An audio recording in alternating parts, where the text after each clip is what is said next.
Today I'm going to teach you how to remove or delete a checkbox from a PDF document using Adobe Acrobat Pro.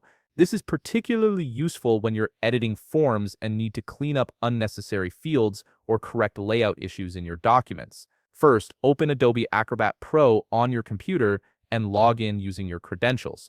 Make sure you're signed in properly, as this ensures you have access to all the editing features you'll need for this task. Once you're logged in, navigate to the Recent Files section. This is where Adobe displays all the PDFs you've been working with lately, making it easy to find the document you need. From this list, select the file that contains the checkbox you want to remove or delete, click on it to open the document in your workspace. Now that your PDF is open, look to the left panel where you'll find various tools and options.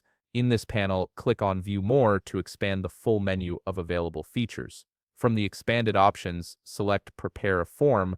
This tool is specifically designed for editing form fields, including checkboxes, text fields, and other interactive elements in your PDF.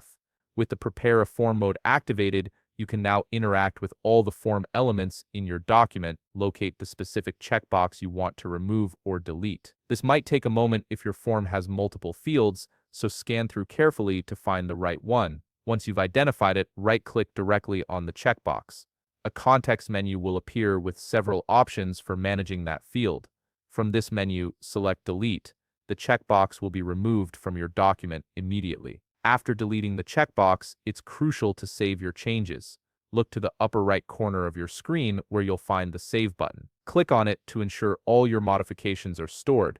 If you skip this step, you'll lose the changes you just made when you close the document. And there you have it. You've successfully removed a checkbox from your PDF document using Adobe Acrobat Pro. Your form is now updated and ready to use without that unwanted checkbox cluttering your layout. If you found this video helpful, please leave a like, subscribe, and see you in the next video.